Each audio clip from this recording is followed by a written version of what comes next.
आजच सबस्क्राईब करा आणि आपल्या आवडत्या मालिकांचा आनंद लुटा।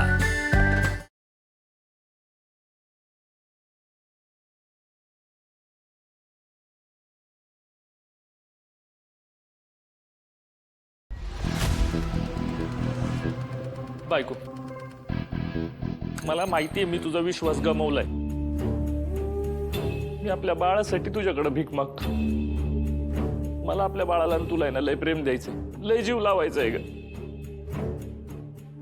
मी तुला शब्द देतो, इथनं पुढे मी कधीच असं वागणार नाही। पण प्लीज माझ्यावर विश्वास ठेव ग। चल ना आपल्या घरी, चल ना। या माणसाचा शब्दन शब्द खोटा आहे माहिती मला, पण दादाजवळ राहिले तर माझा प्रश्न मिटेल, पण माझ्या बाळाला त्याच्या बापापासून लांब राहावं लागेल। दादाला मंजुळा आणि यांचं प्रकरण कळलं तर हे ना तर कायमचं संपेल। मी नवरा वाचून राहू शकते, पण माझं बाळ, त्याचा विचार केला नाही तर मी भविष्यात काय उत्तर देऊ त्याला? प्लीज बायको, प्लीज मला माफ करशील ना, घरी येशील ना? आपल्यासाठी ना, आपल्या बाळासाठी तर येशील ना बायको?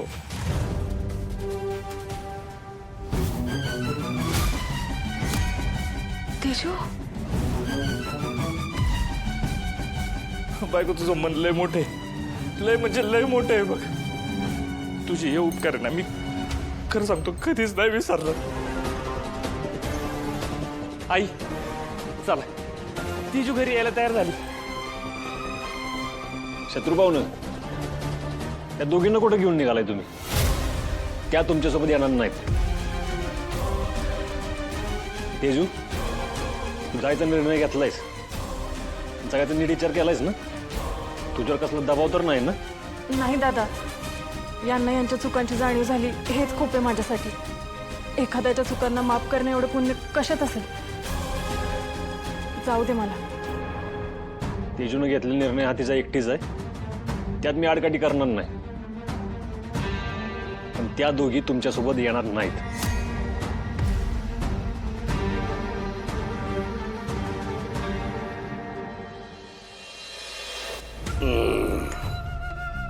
अरे अरे अरे अरे अरे चहा आहे का मांजर मुतवणी?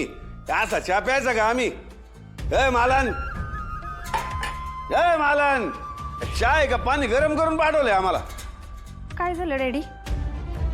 अहो मालकीनबाई नाही त्या म्हणून मी चहा केला होता, आणि तुम्हाला पाहिजे तसा केला होता। घेऊन जा, घेऊन जा।